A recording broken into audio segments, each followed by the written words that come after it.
এমন আবু বকর ডাক দিয়া বলো পয়গম্বর, সেই দিন বলছেন হিজরতের রাতে তুমি আমার সাথে মায়া যাইবা। ওর পয়গম্বর ওই দিন থেকে আমি বিছানায় পিঠ লাগাই না। ওর পয়গম্বর আমি কি শুধু পিঠ লাগাই না, ব্যাপারটা এমন নয়। তাকায় দেখেন আমার ছোট্ট মেয়েটা ঘুমায় না। আমার ছোট্ট মেয়েটা আপনার জন্য রুটি বানায়া বানায়া তারপরে সেও জল জাগ থাকে। কেন কেন? পয়গম্বরের লম্বা পথের স্থাপন, পথের মধ্যে খানা খাওয়া লাগবে, পথের মধ্যে নাস্তার ব্যবস্থা করা লাগবে। ও পয়গম্বর, আমি কি শুধু ঘুমাই না, ব্যাপারটা এমন নয়। আমার ছোট মেয়েটাও ঘুমাই না। ও পয়গম্বর তাকায় দেখেন যে বুকটা আমাদের সফরের সঙ্গী হবে, বুকটাও ঘুমায় না। আর পয়গম্বরকে নিজের সামনে আগাইবে, এই জন্য বুকটাও ঘুমায় না। পয়গম্বর আবু বকরকে নিয়ে যখন ঘর থেকে বের হইয়া গেলেন, কাবার দিয়াদায় যাইয়া পয়গম্বর কাবার দিকে তাকাইয়া কান্না করে আর বলে, ওরে কাবা তোরে রাখিয়া সারিয়া যাইতে মনে চায় না, তারপরেও যাওয়া লাগে, কারণ আমার কাছের বাড়িগুলা পাইলে আমার কদম করে ফেলবে। ওই কাবার এটা আমার জন্মভূমি, তারপরে এই আরবের কাফেররা আমারে থাকতে দেয় না। পয়গম্বর কাঁদে আর সামনে আগায় আর কাবার দিকে ফিরে ফিরে তাকায় আর চিন্তা করে, আজ যদি আমার বাবা ডাকতো, আজ যদি আমার মা ডাকতো, আমার যাওয়া লাগতো না। আমি বড় এতিম, আজ আমার নিজ জন্মভূমিতে আমার স্থান হয় না। পয়গম্বর কাঁদতে কাঁদতে আবু বকরের নিয়ে সামনে রওনা দিয়া দেয়। পয়গম্বর যখন আবু বকরকে নিয়ে সামনে আগায়, এই মক্কা থেকে 5 মাইল দূরে যেটাকে আমরা হেরা গুহা নামে চিনি, এই হেরা গুহার সামনে যাইয়া আবু বকর কেমন ভালোবাসে পয়গম্বরকে একটু তাকায়া দেখো। আবু বকর ডাক দিয়া বলে, পয়গম্বর আপনি আগে হেরা গুহায় যাবেন না, হেরা গুহা একটু উঁচু। ডাক দিয়া বলে, পয়গম্বর আপনি পা দিয়া উঠবেন না। আমি আবু বকর আমার কাঁধে ওঠে না, আমি আপনার কাঁধে করে দিয়ে যাবো রে পয়গম্বর। পয়গম্বরকে ঢুকতে দিলেন না, আবু বকর আগে ঢুকিয়া গেলেন। তো তারপরে যাইয়া দেখে গুহার ভিতরে ছোট ছোট চিত্র দেখা যায়। এই ছোট ছোট চিত্র দেখা আবু বকর নিজের পায়ত্রিটা শিখতেছেন, পায়ত্রিটা ধীরে ধীরে চিত্রগুলো আস্তে আস্তে আটকায়া দেখতেছেন। সব চিত্রগুলো আটকানোর পর আবু বকর তাকাইয়া দেখতেছেন 2টা গর্ত দেখা যায়, যেটা আটকানো সম্ভব হবে না, কারণ তার কাছে আটকানের মতো আর কোনো তেনা বা কোনো বস্তু নাই। পয়গম্বরের সাহাবী আবু বকর ওই জায়গায় 5 আনা আঙ্গুল দিয়া বসিয়া গেলেন। পয়গম্বরকে বললেন, পয়গম্বর এখন আপনি গুহার ভিতরে প্রবেশ করতে পারেন। পয়গম্বর ঢোকার পর আবু বকরের রানের উপরে পয়গম্বর মাথা দিয়া বিশ্রাম করতেছেন, আর ওদিকে যে আবু বকর গর্তের মুখে 5 আঙ্গুল দিয়েছেন, ভিতর দিয়া পাশাপ শুধু কাটতেছে আর সব ভিতরে বৈশা বলতেছেন, আঙ্গুলটা একটু সরাও, আমি পয়গম্বরকে একবার দেখব। আবু বকর তো সেটা বোঝেন না। আবু বকর চিন্তা করতেছেন কোন হিংস্র জিনিস বাহির হইয়া না জানি আমার পয়গম্বরকে আঘাত করে দেয়। হঠাৎ করে পয়গম্বর নিদ্রায় থাকা অবস্থায় আবু বকর কাঁদতেছেন, কারণ সাপের কাটার বিষ বড় কঠিন। মুফাসসিরিন কেরাম লেখেন আবু বকর যখন মারা গেছেন এই সাপের বিষ মরার আগে শরীরে যাচ্ছে। নবী আমার আবু বকরের বলতেছে, আবু বকর এমন একদিন আসতে পারে রে আবু বকর, আমার সাথে আপনি হিজরতের সাথী হয়ে যাবে। কাকে বলতেছে? আবু বকর। আমি অল্পতে বলতেছি, আমি আগেই বলছি এই আলোচনা শেষ করার পর কিছু কিছু বলে যাই। আবু বকরকে পয়গম্বর বললেন, পয়গম্বর পয়গম্বর আবু বকরকে জানায় দেয়, আবু বকর তুমি আমার হিজরতের সঙ্গী হয়ে যাইবা।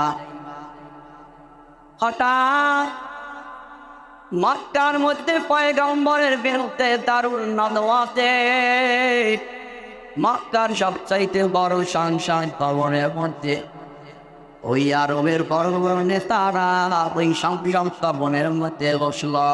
দারুণ নদওয়াত মিটিং এর জন্য সবাই বসিয়া গেলে, বসিয়া যাওয়ার পর সবাই ঢুকতেছে। আর একজন মানুষ লম্বা জামা ইসলামের নেতারা সেজে আসছে, সেইভাবে সাইদা দরজার সামনে দাঁড়াইছে। ওই আরবের নেতারা জিজ্ঞাসা করতেছে, কে তুমি? দরজার সামনে দাঁড়াইছো, তোমাকে তো চিনি না। পানি দিয়া ডাক দিয়া বলে, এগুলো নাজদের একজন নেতার সাহেব। কোথায়? নাজদের একজন সাহেব, মানে কখন ইবলিস। ইবলিসের পাশে দাঁড়াইয়া বলে, আমাদের নাজদের বড় সাহেব এই জায়গায় আসছে, আপনাদের মিটিং এর কথা শুনছে, আসছে আপনাদেরকে ভালো কিছু উপদেশ দেওয়ার জন্য। হয়তো বাবুদের যদি ভালো হয় তবে সে বসে বসে আপনাদের উপদেশ শুনবে, আর যদি ভালো না হয় তাইলে সে তার জায়গা থেকে আপনাদেরকে উপস্থিত পাবে, আপনাদের পরামর্শ দান করবি। কথা ভালো প্রবেশ করে নাও। প্রবেশ করার পর সর্বপ্রথম বিষয় একজন হলো নাম বলে আবুল আসওয়াদ। আবুল আসওয়াদ ডাক দিয়া বলে, প্রথম প্রস্তাবনা আমি দিয়া দেই, আর তোমার প্রস্তাবনা জানা দাও। আবুল আসওয়াদ ডাক দিয়া বলে, ও মক্কার নেতারা, এই যে পয়গম্বর আমাদের ধর্মের বিরুদ্ধে কথা কয়, ওরে যদি পয়গম্বর কে যদি জমি থেকে অন্য জায়গায় পাঠায় দেওয়া হয়, ও আমাদের এই মক্কায় থাকবে না, ওরে দূরে সরাইয়া দেওয়া হবে। ও দূরে যাইয়া যা ইচ্ছা ও সেটা করে করে করে করে আগাইবে। ওই যে নাজদের বাদশা ইবলিস ডাক দিয়া বলে, হবে না, তোমাদের এই মত আমি মানি না। কারণ ও যে জায়গায় যাইবেন মানুষ প্রেমে বড় পাগল হয়ে যাইবে, কারণ ও এমন জাদু জানে যে ওর কাছে যায় সে পাগল হয়ে যায়। না তোমার এ রাস্তায় বলে আমরা মানি না। আর একজন দাঁড়াইছে, আবুল বক্তারি দাঁড়ায়া বলে, ওরটা যদি না মানে আমারটা মেনে না। ডাক দিয়া বলে, আমরা মোহাম্মদকে শিকল লাগাইয়া আমরা ঘরের মধ্যে আটকায় রাখবো, ওই বইটাও যেতেও পারবে না, ও মানুষকে দিনের দাওয়াত দিতে পারবে না। আমরা যদি ঘরে আটকায় দেই কেউ ওর কাছেও আসতে পারবে না। ওই যে নজরদের বাদশা নজরদের সাহেব ডাক দিয়া বলে, সব হবে না, কারণ ওর মায়ার মধ্যে মক্কার মানুষগুলা বড় পাগল, ওর মায়ায় সবাই জীবন দিতে তৈয়ার। ওরে যদি এই জায়গায় আটকানো হয়, এই মক্কার মানুষগুলা তারে জোর করে ছাড়ায় নিয়ে যাইবি। না এটাও মানি না। এখন যা সবচাইতে বলতেছি জাহাজ আবুল হেকাম, যারে আমরা আবু জাহেল নামে চিনি। আবু জাহেল ডাক দিয়া বলে, তোমাদের প্রস্তাবনা যদি হাউজে পাস না হয় তাইলে আমার প্রস্তাবনা শুনিয়া না। বলো তোমায় প্রস্তাবনা কি তুমি একটু জানায় দাও। আবু জাহেল ডাক দিয়া বলে, এক কথায় পয়গম্বরকে জমিন থেকে বতল করে দাও। কারণ হাত বন্ধন করার ধরনটা কেমন হবে? বদল করার ধরনটা হবে আমাদের এই নেতারা, আমাদের প্রত্যেক প্রত্যেক গোত্রের যে নেতারা আছে নেতা, 11 গোত্র থেকে 11 জন নেতা যাওয়ার পর পয়গম্বর যখন গভীর রাত্রে তাহাজ্জুদ নামাজের জন্য বের হবে, একসাথে 11 জনে মিলে নবীকে কতল করা হবে। কারণ এক নেতা যদি কতল করে তাইলে সকল দায়ভার এক নেতার উপরে পড়বে।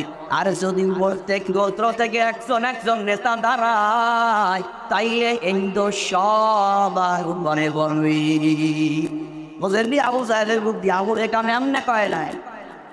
আবু জাহেল নাজুদের বাদশা বলে, ঠিক আছে রাইট, তোমার প্রস্তাবনা সুন্দর হয়েছে, পয়গম্বরকে জমিন থেকে কতল করে সরায়া দাও, আর কোনো বাধা থাকবে না। প্রস্তাবনা রান হয়ে গেছে, এখন রায় হয়েছে। রায় কার্যকারী করার সময় তবে আমাদের রায় যেটা হয়েছে মানুষ পাবলিক প্লেসে বলা যাবে না, কারণ তাইলে নবী অন্য কোনো পরিকল্পনা করবে। আল্লাহ বলেন আল্লাহ তাআলা বলেন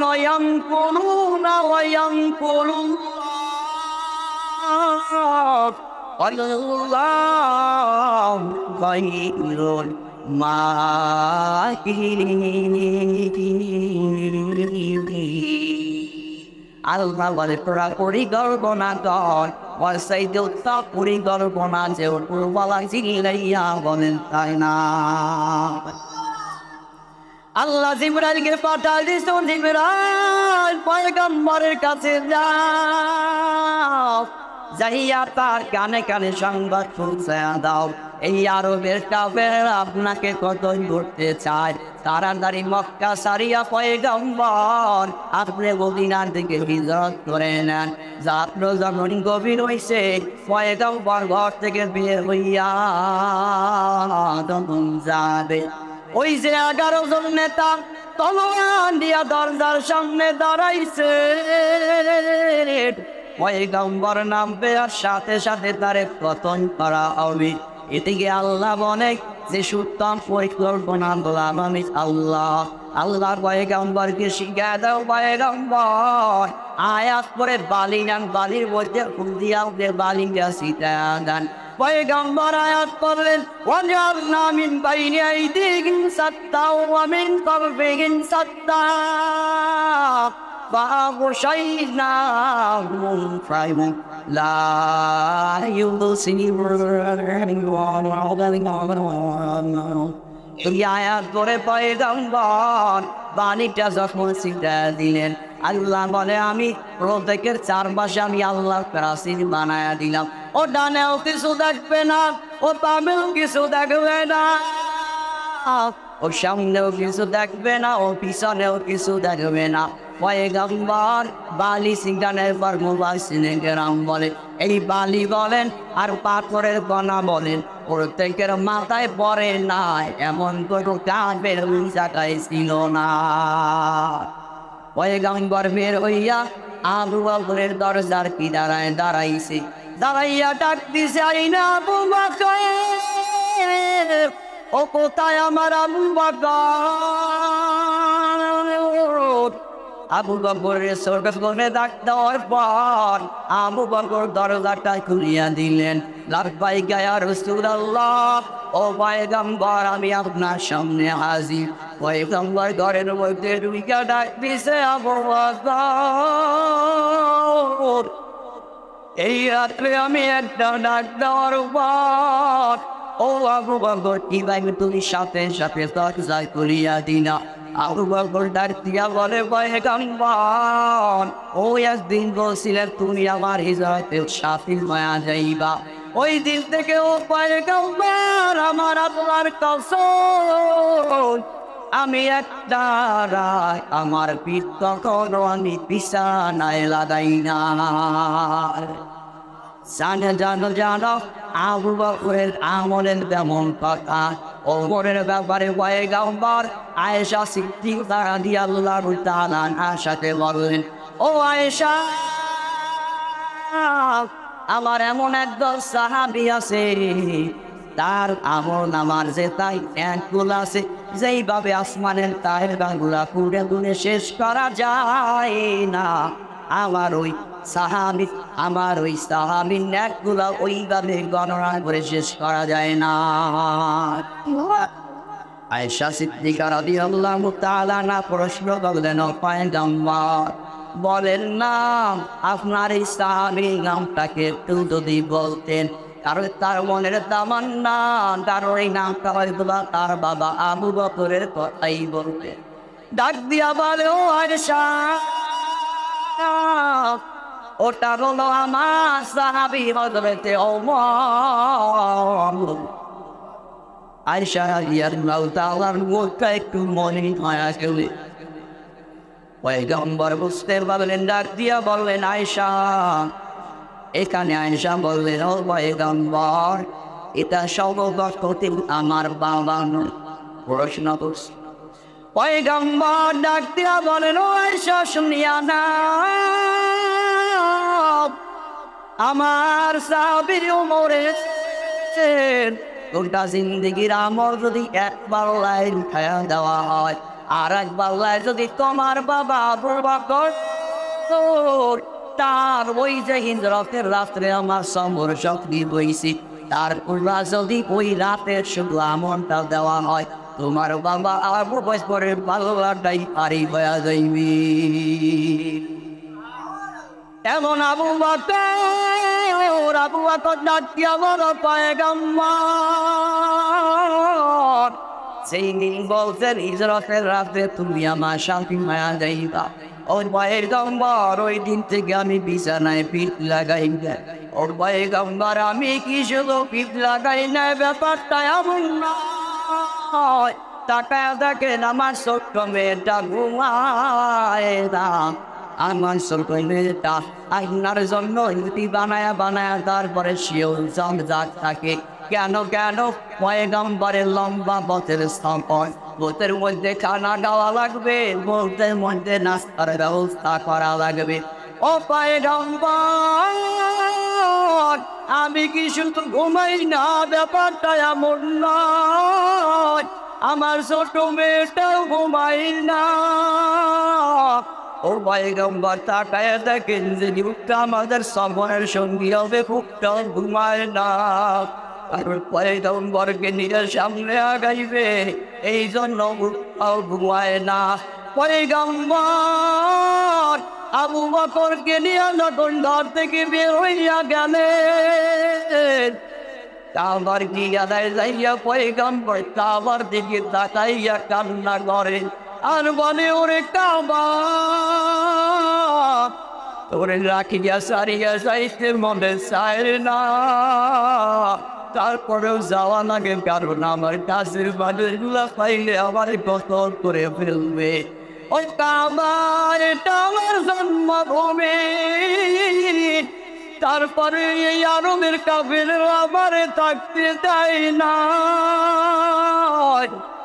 পয়গম্বর কাঁদে আর সামনে আগায় আর কাবার দিকে ফিরে তাকায় আর চিন্তায় করেন, আজ যদি আমার বাবা ডাকতো, আজ যদি আমার মা ডাকতো, আমার যাওয়া লাগতো না, আমি বড় এতিম, আজ আমার নিজ জন্মভূমিতে আমার স্থান হয় না।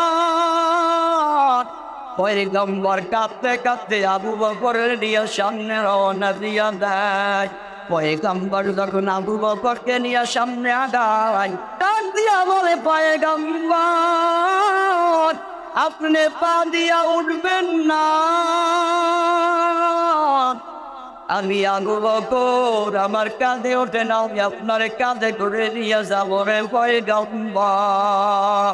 পয়গম্বরকে ঢুকতে দিলেন না, আবু বকর আগে ঢুকিয়া গেলেন। তো তারপরে যাইয়া দেখে গুহার ভিতরে ছোট ছোট ছিদ্র দেখা যায়। এই ছোট ছোট ছিদ্র দেখা আবু বকর নিজের পাগড়িটা ছিঁড়তেছেন। পাগড়িটা ছিঁড়ে ছিঁড়ে ছিদ্রগুলো আস্তে আস্তে আটকায়া দেখতেছেন। সব ছিদ্রগুলো আটকানোর পর আবু বকর তাকাইয়া দেখতেছেন দুইটা গর্ত দেখা যায় যেটা আটকানো সম্ভব হবে না, কারণ তার কাছে আটকানের মতো আর কোনো তেনা বা কোনো বস্তু নাই। পয়গম্বরের সাহাবী আবু বকর ওই জায়গায় পাঁচ আনা আঙ্গুল দিয়া বসিয়া গেলেন। পয়গম্বরকে বললেন, পয়গম্বর এখন আপনি তোমার বিদায় প্রবেশ করতে পারেন। পয়গম্বর কারণ আবু বকরের রানের পরে পয়গম্বর মাথা দিয়া বিশ্রাম করতেছেন। আর ওদিকে যে আবু বকর গর্তের মুখে পাঁচ আঙ্গুল দিয়েছেন, ভিতর দিয়া পাশাপ শুধু কাটতেছে। আর সব ভিতরে বৈশা বলতেছেন, আঙ্গুলটা একটু সরাও, আমি পয়গম্বরকে একবার দেখব। আবু বকর তো সেটা বলেন না। আবু বকর চিন্তা করতেছেন কোন হিংস্র জিনিস বাহির হইয়া না জানি আমার পয়গম্বরকে আঘাত করে দেয়। হঠাৎ করে পয়গম্বর নিদ্রায় থাকা অবস্থায় আবু বকর কাঁদতেছেন, কারণ সাপের গাটার বিষ বড় কঠিন। মুফাসসিরিন কেরাম লেখেন, আবু বকর যখন মারা গেছেন এই সাপের বিষ মরার আগে শরীরে যাচ্ছে। এই আবু বকর হঠাৎ করে তার চোখের পানি পয়গম্বরের চেহারা মোবারকে পড়লেন। এই পড়ার পর পয়গম্বর চোখটা মেললেন। চোখটা নাকায়া দেখতেছেন আবু বকর চোখের পানি বানাইয়া কান্না করতেছেন। ডাকতেছেন, আবু বকর কেন কান্না করেন রে আবু বকর? ডাক দিয়া বলে, পয়গম্বর আমার পায়ের মধ্যে কি যেন আঘাত করেছে। পাটা সরানোর পর আমার পয়গম্বর মুখের লালা লাগায় দিলেন। আবু বকরের বিশ্বাস হয়ে গেল। আর ওই ছিদ্র দিয়ে একটা সাপ পয়গম্বরের সামনে হাজির। আল্লাহর হুকুমে সাপের জবান আল্লাহ খুলিয়া দিলেন। জবান খোলার পর ডাক দিয়া বলল, পয়গম্বর 1000 বছর আগে শুনছি আপনি ঘুমায়েন করতাম, করলি যেন পয়গম্বর আমার এই দুবার ভিতরে আসে। ও পয়গম্বর আমি আপনার চেহারা দেখার পর আসে। আজ সাপ আসে গইল, কিন্তু আমরা উম্মাদ আসে গইতে পারি না। আমরা নবীর বাহত্ব জানি না, আমরা নবীর সুন্নাত মানতে জানি না। আমরা নবীর ব্যাপারে কেউ কটূক্তি করলে মুখ থেকে শক্ত আওয়াজ বলতে জানি না। অথচ যদি একাল থেকে অন্যদিকে যায়, পয়গম্বর বলেন, ইন্নাল উলামা ওয়ারাসাতুল আম্বিয়া, সমস্ত ওলামায়ে কেরাম হলো নবীগণের ওয়ারিস। আমার নবীর ওয়ারিসকে নিয়ে যখন কেউ গালি দেয়, ও বান্দা যখন তোমার জবান থেকে কোনো কথা বের হয় না, তখন আমরা বুঝে নেই তুমি নবীন আসেন আজও পর্যন্ত হতে পারো না। ও আল্লাহর বান্দা, সাপ আমার নবীকে চিনল, হরিণ চিনল, গাছ চিনল, কত ঘটনাই না বলা যায়। যদি জীবন শেষ হয়ে যায়, পয়গম্বরের জিন্দেগি আলোচনা করে শেষ করা যায় না।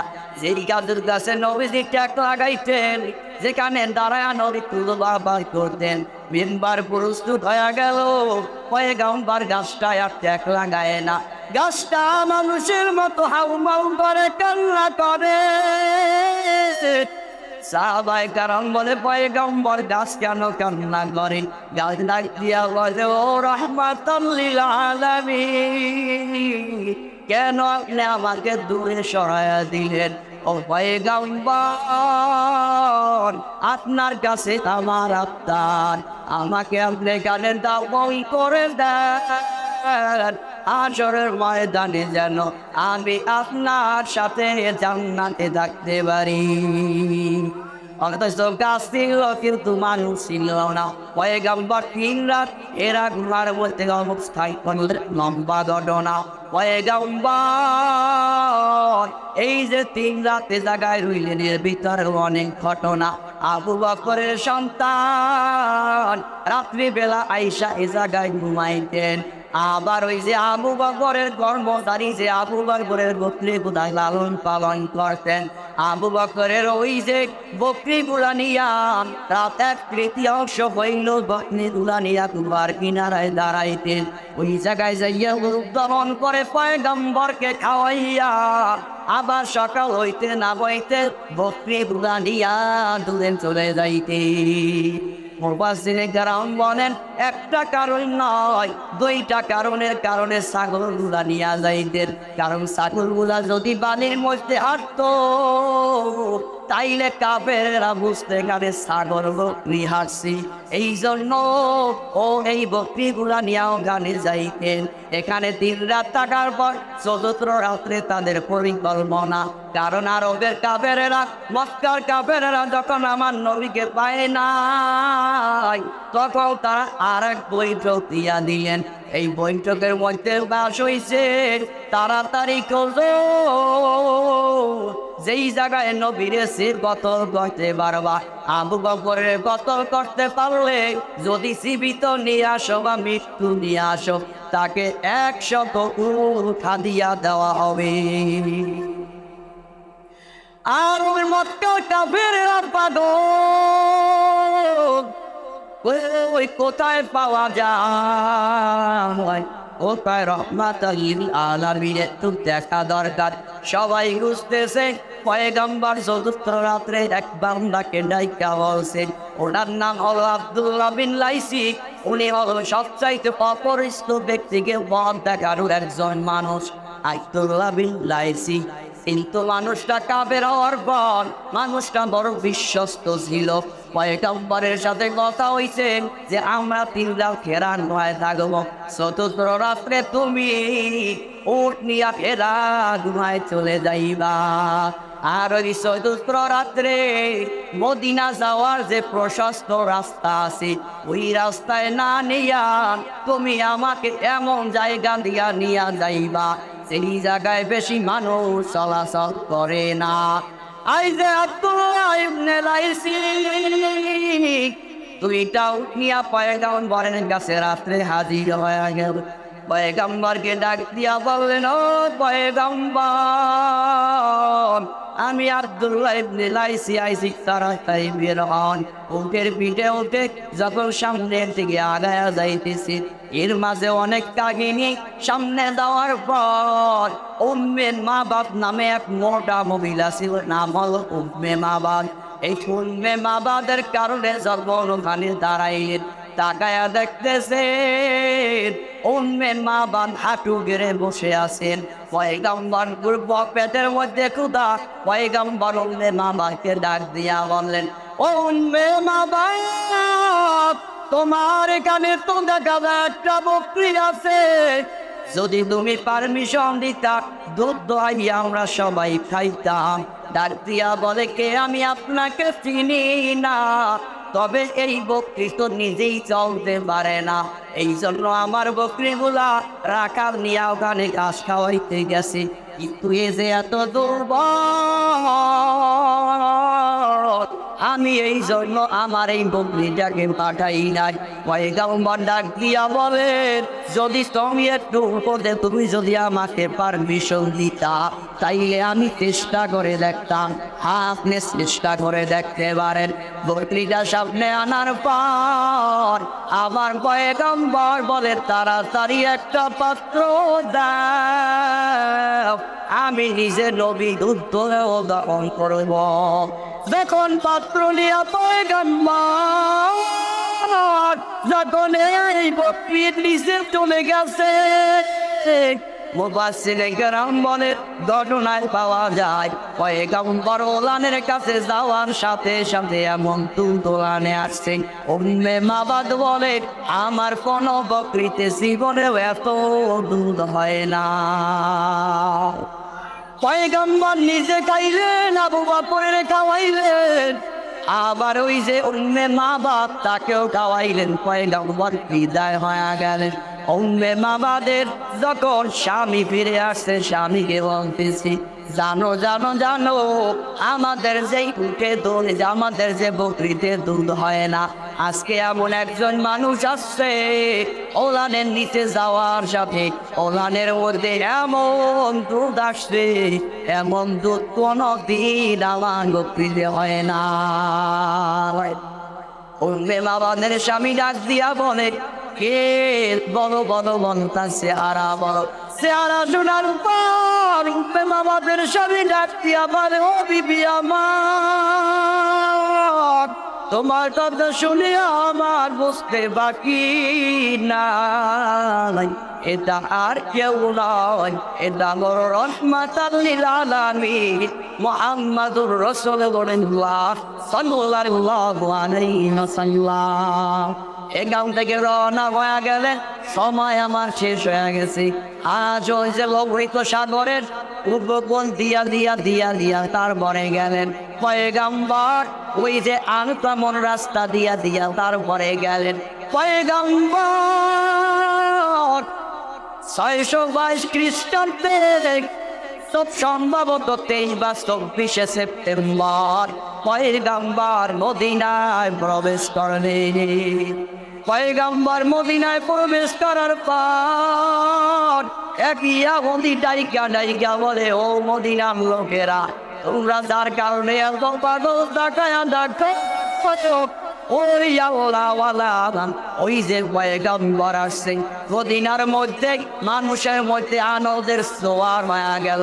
সবাই বলতেছেন তলাল বদ্র আলাইনা, সবাই সমুদ্রে পয়গম্বরকে অভ্যর্থনা জানান। মানুষগুলা পাগল হয়ে যায়। কিতাবের মধ্যে দেখলাম বড় লোক নাই আর ছোট লোক নাই, পয়গম্বর উঠ নিয়ে যায়, যাইয়া উঠ করিয়া কারাইয়া যায় আর বলে পয়গম্বর আমার ঘরের মধ্যে ঢুকে। বড় লোক ডাক দিয়া বলেন পয়গম্বর আমার ঘরের মধ্যে একটু বসিয়া যায়, কারণ এই আরব মক্কা পয়গম্বরকে ভালোবাসতে পারে নাই, এই জন্য পয়গম্বর মদিনায় যাওয়ার পর মদিনা যখন তারে অ্যাকসেপ্ট করেছেন, মদিনা সোনার মদিনায় পরিণত হয়ে গিয়েছে। এই জন্য আল্লাহর বান্দা হিজরতের ঘটনা শুনলাম আর বাসায় যে ঘুমায়া থাকলাম, ব্যাপারটা কিন্তু এমন না। শুনেছি যার মায়া লেগেছে চোখ থেকে পানি পড়েছি, এর মধ্য থেকে অবশ্যই আমাদের শিক্ষাও নেওয়া লাগবে। খালি ঘটনা শুনবো কিন্তু নবীর সুন্নাত মানব না, ব্যাপারটা এমন হবে না। অনেক সময় অনেক মানুষ 5 মিনিট বলছে 5 মিনিট বলতেছি, এখান থেকে গুরুত্বপূর্ণ একটা কাজ দিয়া বলে যায়। এই জমিনে কিছু মানুষ আছে যারা বলে আমরা মিলাদুন নবী মানি না, আছে না নাই? আমি বলবো আওয়াজে আমার সামনে মিডিয়া আছে, এই মিডিয়াও যাবে। আমি বলবো আজ পর্যন্ত সে নবীর উম্মত হতে পারে না, কারণ না বুঝতে হবে নবীর মিলাদ। মিলাদ মানে হলো নবীর জন্ম বৃত্তান্তকে মিলাদ বলা হয়। এ বলে আমি মিলাদ মানি না, এর কথায় বোঝা যায় আমি নবীর জন্ম মানি না। আর যে নবীর জন্ম মানে না, ও যত বড় দাড়িওয়ালা হোক, টুপিওয়ালা হোক, যত বড় আশিক হোক, ও আজও অর্জন আশিক রাসূল হতে পারে না। এখনো পর্যন্ত আশিক শয়তান। আবার জমিনে কেউ বলে আমরা সিরাতুন নবী মানি না, আমি বলবো ও এখনো পর্যন্ত নবীর আশিক হতে পারে নাই। কারণ বান্দা নবী সিরাত ও নবীর আদর্শ, যে বলে নবীর আদর্শ মানি না, আমি বলবো ও আজ পর্যন্ত নবীর উম্মাহ হতে পারে নাই। তবে আমাদের শিক্ষা কি দাঁড়ায়? নবী সিরাতুন নবীর মধ্য দিয়ে মিলাদুন নবী পালন করব। কারণ নবীর আশিক যদি আমার নবীর জন্ম পরে আসো তিয়া পানি পরে, আমার আল্লাহ বলে বান্দা যেই মানুষ আমার পয়গম্বরের বড় আশিক, আল্লাহ বলে এই বান্দা নাজাত পাওয়ার জন্য ইয়াই বড় যথেষ্ট। কারণ শেখ সাদি তখন তো লম্বা ঘটনা কোন দিকে যাব। শেখ সাদি একটা কবিতা বানাইলেন, বালা গালি কামানিহি চাষাবাদু যাবে জামানিহি হাসানাতু জামিও ফেসানিহি বানাই স্টপ হয়ে গেলেন, আর পারেন না। হ্যাঁ, নামাজের মধ্যে যখন আল্লাহ সাহায্য চাইলেন সর্বনজরের নবী জানায় দেয়, ও শেখ সাদি এখন থেকে বলো সাল্লু আলাইহি ওয়া আলিহি। পয়গম্বরের যে আসে স্বপ্ন যোগে জানাইয়া দেন আমার আল্লাহ তাআলা আমার যত আমল কোন আমলের দিকে তাকায় নাই, আয়াত আমলের দিকে তাকাইছে। আল্লাহ বলেন ও শেখ সাদি তুমি যে আমার নবীর ভালোবাসায় কবিতা রচনা করেছো, আমি কোন দিক তাকাই নাই, আমার নবীর মায়ায় যেই কবিতা বানাইছো ওই আশিকের কারণে ওই ভালোবাসার কারণে তোমাকে আমি জান্নাতের ব্যবস্থা করে দিলাম। এই জন্য আশিকের রাসূল সিরাতের মধ্য দিয়া মিলাদুন নবী মানা লাগবে। মিলাদুন নবী শুধু দেখা যায় বছরে কোনো খবর নাই, কিন্তু এই রবিউল আউয়াল মাস আইলে বড় বড় সরঞ্জাম দেয়, মিলাদুন নবীর সরঞ্জাম দেয়, বৃষ্টি হয় না বান্দা না। আমরা বলি মিলাদুন নবী লাগবে না, সেটাও বলি না। সিরাতুল নবীর মধ্য দিয়াই তুমি মিলাদুন নবী মেনে নাও। কারণ বান্দা এখানে দুইটা পয়েন্ট দেখা যায়। পয়গম্বর জন্মতে আবু লাহাব বড় খুশি হয়ে গেল। কেমন খুশি হয়ে গেল? তার যে দাসী সুবাইবাকে আঙ্গুলের ইশারায় আজাদ বানায় দিলেন, যা করে আমি আজাদ বানায় দিলাম। কিন্তু যখন পয়গম্বরের কাছে সিরাত আসার পর তখন আবু লাহাব বলে ভাতিজা তুই ধ্বংস হয়ে যা। তার মানে নবীর ভালোবাসা আছে জন্মতে, কিন্তু নবীর সিরাতের মধ্যে কোনো ভালোবাসা নাই। আর যারা নবীর সিরাত সারা মিলাদুন নবীর স্লোগান দিয়া ভালোবাসার গুণগান গায়, আমরা বলবো তুমি আজ পর্যন্ত আবু বকর ওয়ালা আশিক হতে পারো নাই, তুমি আজ পর্যন্ত বলা আবু লাহাব মার্কা আশিক। এই জন্য সবাই মনে মনে তামান্না করি আল্লাহ ও আল্লাহ জীবনে একবারও যদি হয় তুমি আমাদের ওই যে আশিকের রাসূল পয়গম্বরের রওজার কিনারায় নিয়ে যাও। কার কার মনের তামান্না আছে দুইটা হাত জাগাইয়া আমার আল্লাহকে দেখায়া দাও। আয় আল্লাহ আপনি আমাদেরকে আপনার হাবিবের রওজার কিনারায় না নিয়ে অন্ধকার কবরে ডাকতেছেন না। মদিনা যাইতে পারলাম না, মদিনা দেখতে পারলাম না, মদিনা যাইতে পারলাম না। সবাই বাবা মদিনা যাইতে পারলাম না, মদিনা দেখতে পারলাম না, মদিনা যাইতে পারলাম না।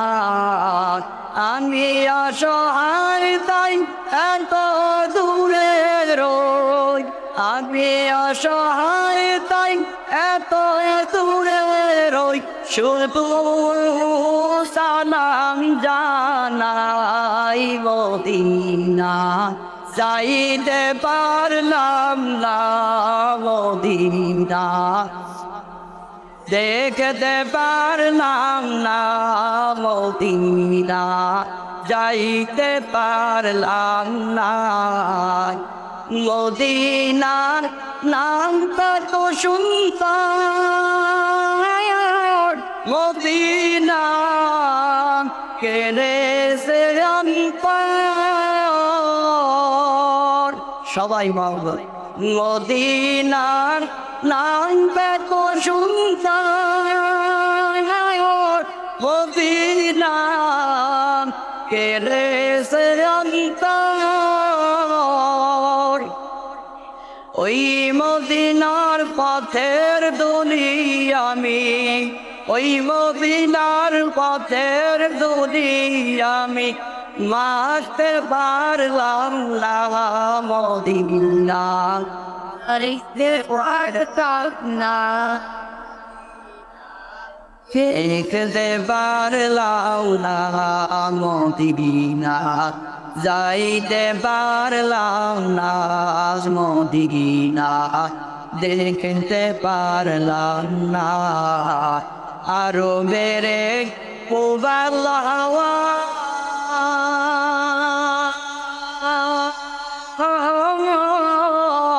পশ্চিমে কারে সো দাওয়া, আরো বেড়ে মোবাইল হাওয়া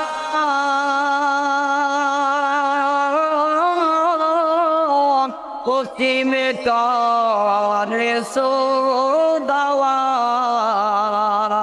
এই গরিবের দুঃখী সালাম, এই গরিবের দুঃখী সালাম, পৌঁছে দিও মদিনার মদিনা, যাইতে পারলাম না মদিনা, দেখতে পারলাম না মদিনা, যাইতে পারলাম না।